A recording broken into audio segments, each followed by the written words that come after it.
I believe success is relative. Success is more of a feeling and confidence and having a key to move forward.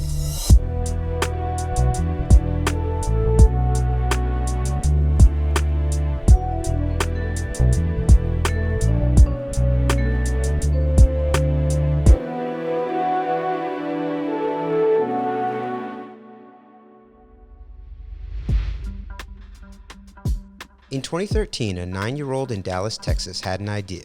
Marsai Martin was enjoying a burgeoning career as a child actor, but felt that proximity was holding her back. So she and her family packed their things and moved to Hollywood. However, upon arrival, she learned that there were systemic challenges standing between her and the career that she felt she deserved. Undaunted, she redoubled her efforts until finally that first domino fell. And with that leverage, Martin set forth to build a more equitable path forward, not only for herself, but for other young women who looked like her. This meant developing her own starring vehicle and becoming the youngest executive producer in the history of Hollywood. Now, at 17, she has dozens of projects lined up through her own production company, creating a multitude of opportunities for herself and many other young Black creatives. And it all started with one idea. We were taking holiday photos. That's how I started in acting, like just out of the blue. We were taking holiday photos for my grandparents at this mall in Texas, and the photographer was like, turn left, turn right. And I guess I knew my left from right. So he was really surprised that I took direction very well, and told my parents, I'll give you a discount for these photos if you take her to this acting class. And my parents were like, oh, okay, sure. I only did like 2 classes in like a whole semester. And at the end of the acting class, there was like this seminar thing where a whole bunch of agents would come in, and like from LA, a New York agent, it was just a bunch of different agents to see what the kids got from the acting class to see if they can be a part of the agency. You're in first grade, second grade? Yeah, I was 6. I waited to see what everyone else was doing, seeing how the agents were gonna react, and I wanted to be last. I like to observe things. So I was the last person, did my thing, knew my lines, and bounced the dang yoga ball. Like they were throwing just a whole bunch of stuff at me, and I just kept saying my lines to see if I would stop, and I didn't. And yeah, I ended up getting an LA agent. So what was your first professional job? Commercial acting-wise was this commercial for Choice Hotels. No, I was just sitting on a luggage, and I just said one line or two. Your parents, what was their sort of professional background? My dad was in the car business, and then my mom had lots of different jobs at the time. She had 3 different jobs, but the one that I saw often was her in American Airlines. So nobody has entertainment experience or like history? No, not really. My grandpa was a promoter, like a music promoter for like Marvin Gaye and all them people. But not really like actor, you know. Yeah. I didn't really know that until later on, that like Janelle Monáe and Philip Bailey and from Earth, Wind & Fire, like I didn't know they were really connected to me until I was older. You have some family friends here? Yeah, we got some friends, we got some aunties, uncles, cousins over here. These are my image awards that I've won the past couple of years. The first one that I won was 2016, and then just recently I got the 2021. Then we have the Obamas.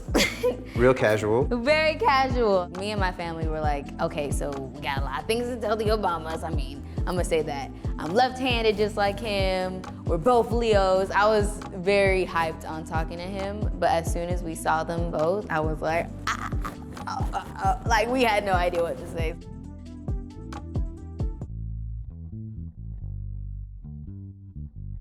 What was motivating you in those early moments? What motivated me was probably just how much I loved acting, like meeting different people, probably the food, like catering. For me, I've always been about meeting new people and being a different person. Like I love playing different characters. Like that's something I've always done ever since I was little, was like act like someone else or, mimic movies or TV shows that I loved. Like that was just something that I've always loved to do. So I think that's kind of what motivated me just to keep going. That prompted you guys to move to LA? I was doing a lot of auditions from Texas, and I would do like self-tapes and then send them over to my LA agent so, you know, they could send it over to the auditions. And no, my agent just called one day and was like, I think she just really needs to move here or like just be in LA more often because just her energy is different from if you see her in person. Did you understand that moving was going to be like, okay, we're gonna pick the whole family up and it's all gonna be based on me fulfilling this thing? No, I don't think so. And I think if I knew that, I wouldn't do it. I would still probably be in Texas, but no, I didn't feel any pressure. I didn't know the stakes or what I was getting myself into. Coincidentally, my dad's job relocated us here anyways. Legit acting was just a coincidence. It was just like, sure, let's go for it. And then the more I did it, the more I found a true passion for it. They were like, are you sure you want to do this? Are you sure you want to move? Because at the time, it was more of just like things I would do for fun, and it was just that. But moving to LA would really mean like I would be doing this for another reason. It's work. Mm-hmm. But no, I just was like, sure, yes. Moving to LA, I was nervous in just making friends in my personal life because I was always friends with just the people I really grew up with since I was little. So now leaving them was a little tough.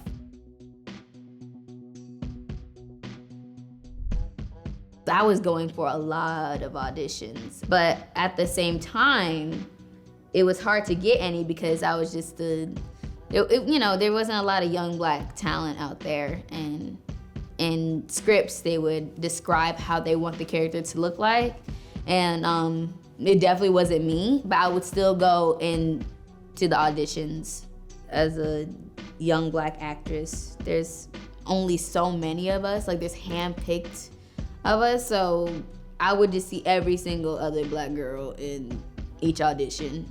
Just like, hey, how you doing? Because there wasn't a lot of us, like, at all.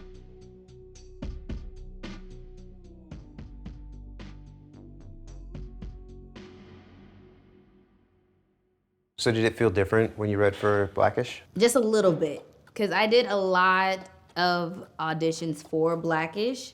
So Kevin Hart had this pilot. It was like the untitled Kevin Hart project. And I was supposed to go in for it and audition for it.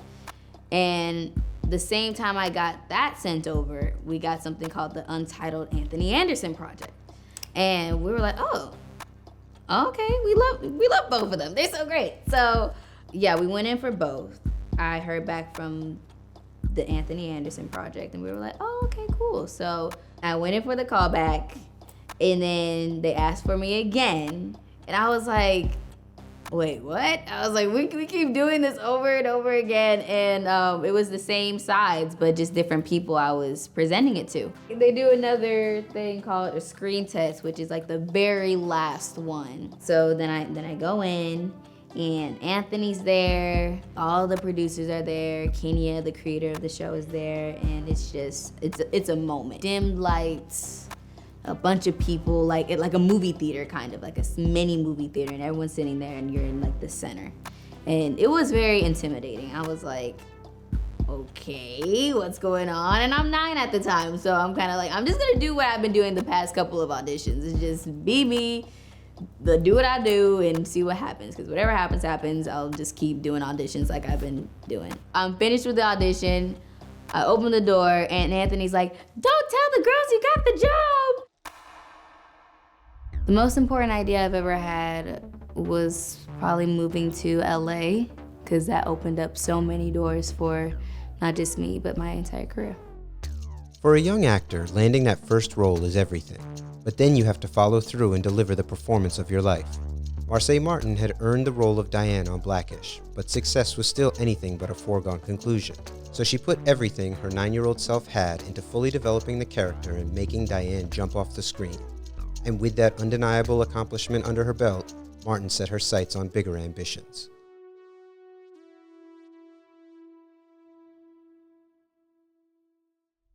How did you think about taking on the character as a 9-year-old?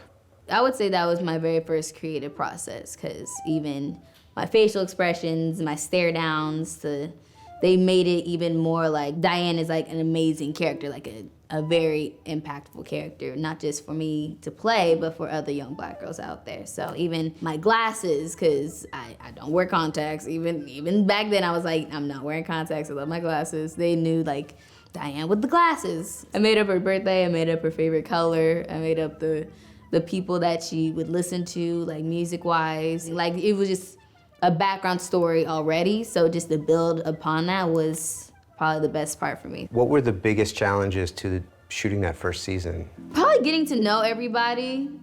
Usually, I mean, with commercials, it's just like you're there for like an hour and then you're gone. But with this one, you have to really get to know your crew, your cast. It was kind of easy, but in the pilot, that was the toughest part, was like trying to get to know your surroundings and all of that.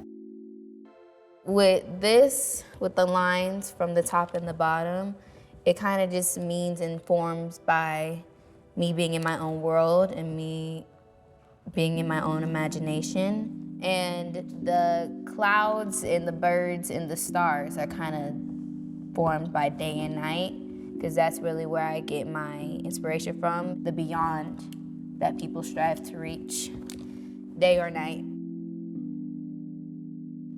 So you land the role in Blackish, and fairly shortly thereafter, you end up getting the development deal or the production deal with Universal. You know, usually with things that come to an end, we just go back to the auditioning process. We talk to our LA agent. So we're like, hey, what's going on? Blackish is coming to an end. How's the auditions going? Is there anything that we can go in for? And our agent's like, oh no, you should just stick with Blackish. Blackish is a hit, and no, I just feel like it's great. So we go into a meeting with them, like all the agents. We sit down on this table, me, my mom, my dad, and we're going into this meeting thinking like, oh, so they have a whole bunch of stuff coming for us. Like we about to really hit the bank again. And no, we sit down with them, and it's like stacks of like papers, and they go through. And they're just really saying all the things that I'm not in, like all the things that they don't have young Black girls being in. There's no Black girls in this one. There's an alien in this one. There's a dog in this one, but there isn't any Black girls. In my head, I'm thinking, if there's nothing for me to be a part of, how are all the other young Black girls out there that are striving to be in this industry, like where are they at? Because I'm in the same circle. Basically, we were like, well, how about we create something? And they just looked at us like, okay. They were like, sure. They really just laughed at us. And we just looked at each other and we were like, okay, we know what to do. So we fired them. And as soon as we got home, we just went to work without knowing we were going to work. And we sat in our living room, and we watched Big by Tom Hanks, and we just created a film right then and there. We were like, what if we do nothing like this, but just the fantasy part of it all is what I love. So how about we do this film where she's like a boss lady, but she turns into her younger self, and that's really how Little came to be. It was like we try to always top each other because we all have creative minds. So my mom's like, what if we do this? And I'm like, what if we do this? And my dad's like, what if this happens or this? It's like, that's really how Little came to be. At first my mom was like, don't tell anybody about this project because we want to make sure it's great. And we were kind of rookies at everything. Literally like the last scene for Blackish before wrapping out the whole first season, Sean Diddy Combs was our guest star and was talking to Kenya Barris, the creator of the show. And my dad just went in and was like, yo, like, sorry, I can't like break up this conversation, but I gotta break up the conversation. And started talking to Kenya and was like, we got this dope idea for you. Totally breaking the rules of what my mom said, but I guess it was worth it. Kenya right then and there was like, oh, I love this idea. Let's call Will Packer. And Will Packer is, of course, the CEO and kind of the mastermind of all Black Hollywood, really. And Will was like, okay, that's dope. Send him into the office. And after that, we heard absolutely nothing from them for a very long time. It was like 4 months at that. 4 months go by and Will calls us, Will Packer, and it's like, oh, you guys never went to the office. Like, what happened? We're like, I don't know, what happened? So that was the open door to start up everything again. And then Will Packer was like, this is dope. Let's move on to Universal. And we're like, Universal, really? So since Will Packer has this first look deal with Universal as well, at this time, I didn't feel no nerves, nothing. Really? Nothing. Like it kind of felt like an audition. So I came in with my swoop bang and a bun and a tiny little blazer. How old was I? I'm now 10. I said a few lines there just to give people an idea of what it would be like of me playing the character. 45 minutes go by, we're back home, and we get the call that they want Little. How involved were you in the process of sort of developing the film and taking it to a place where it has a complete script? It was my first time, so, and producing. Literally, I learned what producing was while I was like, while I was on set. It was also my first theatrical film. So I was trying to understand me being an actor in a theatrical space while being behind the scenes and making sure things are going to plan. But with TV, there's not a lot of changes at the moment that you're filming, but with movies, it's like they'll change a paragraph and make it to a totally different one, and you kind of have to memorize it in like, I don't know, 10, 15 minutes. Did you enjoy having like a greater hand in the creative? I loved it. That's why we created Genius Entertainment. Like I realized how cool it was and how surreal it felt, because we shot this one scene when Jordan, my character in Little, realizes that she's young again. And that exact scene is what me and my parents made up after our meeting with our agents. Like that exact scene, like we were like, she's gonna be in the mirror, she's gonna have this oversized pajamas, like every single detail was there. And just everything that we talked about was kind of spoken into existence. It was just the most craziest, surreal feeling I've ever felt. It was kind of like exhilarating in a way. And I was like, if I can do more of this, that'd be dope. I was gonna say, did this reframe your own ambitions? Yeah, it really did. And it just opened up my creative mind in so many other ways, because, you know, it's something that you don't get often, like a feeling like that. So having that every now and then is pretty amazing with the things that we create. Do you see yourself producing films where you are not the star? Oh yeah, I don't plan on doing this forever. This being acting for like a little bit. I love it, but of course you want to work hard now so you can play later. What is the toughest decision you've had to make professionally? Deciding if I wanted to keep going with Blackish or not. Oh, I get emotional while talking about it. I hate crying. So many things were going on. It was... What were you weighing? Yeah, I was weighing in all the projects and stuff that we had coming up, trying to figure out if it would be quicker for them to get done if Blackish wasn't there. What was the sort of straw that broke the camel's back? It was the last season, and I didn't want to do, like, I don't know, I wanted to like finish it off because we were so close, you know?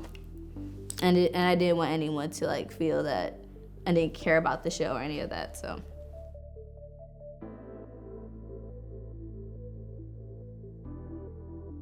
The biggest goal is to inspire and open up doors for young Black girls.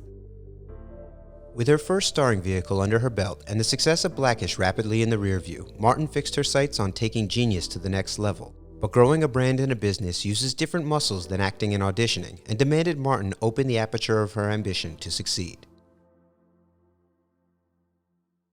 The film comes out, it's successful, and you leverage that into the production deal? Yeah, so we talked to Universal, telling them all the other ideas that we have and that there's so many more out there, and how we want to introduce more like Black talent and really just open up the doors for so many more people and so many more young talent. And that's kind of how like the First Look deal came to be. It appears that you have a very polished and manicured brand, and everything that you present is consistent and, you know, speaks to the same core values and that kind of thing. There's things that I just really don't want to be in our brand, and that includes a no Black trauma, showing black girls in a really stereotypical way, like with the throwing wigs and hair and like tossing water in people's faces, like, you know, that, because that's not us. It's like those type of things, and trying to stay away from what people think Black women are. We get pitches and ideas a lot from many and a lot of different people, and they don't come to me first, they come to my head of TV and my head of film. And I always just try to make sure like they know what this brand is about, and making sure that they bring in things that we really want to tell, like stories that we want to tell, and what kind of lines up with where we want to go. It doesn't always have to be like a Black lead, but just someone with a different story than what we've heard in the past hundreds of years. Do you stress about the success of your projects and these things? Not necessarily the success, like the after fact of it, because I'm just grateful that we got it done. I mostly stress out on the process of getting it done and making sure like things are on track with filming and pre-production and the scripts. The scripts are the toughest part, because when we got a good script, we're kind of straight, but making sure the writers are good and changing things every now and then kind of slows the process down when it comes to scripts. So that's the main thing, is making sure we're good on that part. What do you think your brand is in a sentence? I feel like there's a difference between what people see my brand being and what I think my brand is. What I think people see my brand being is a leader for not just Black girls, but the generation, and someone that makes people laugh. What I see my brand being is trying to like move forward and open up new and brighter ideas and fresher topics. I think when people really find out my humor and what I like and my creative mind, I think people will be genuinely shocked.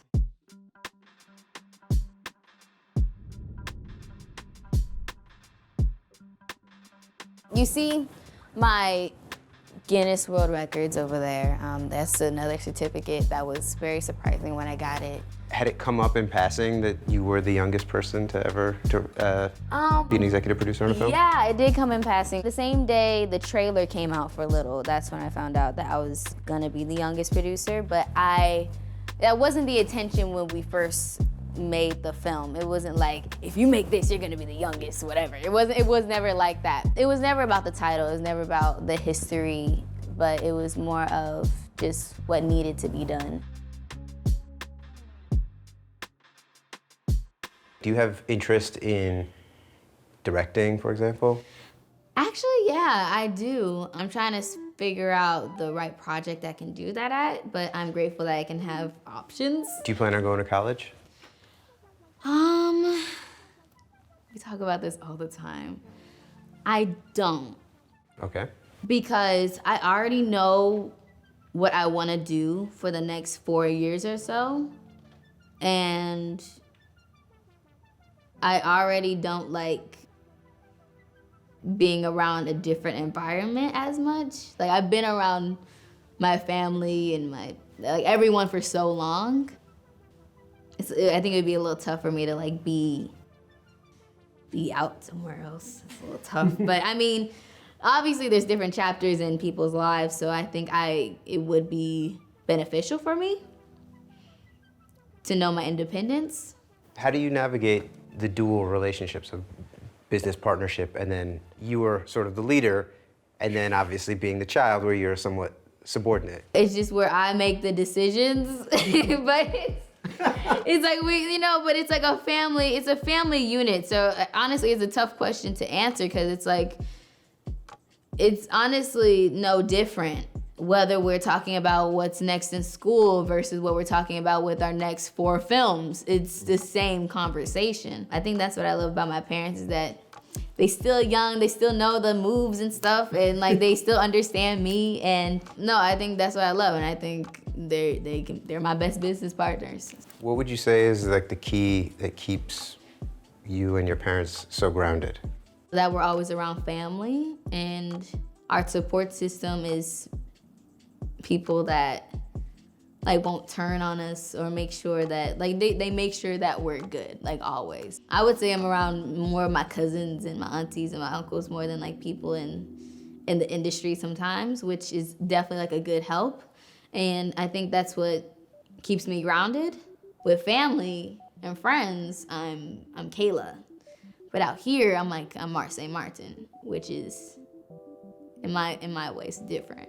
When did that really come into focus for you? With Marsai Martin, I had to quickly learn that it's like a business, and you are showing what you're like, kind of like what your future holds and like what your next moves are. When you look at this first leg of your career, are there any challenges or mistakes that you feel like you've made along the way?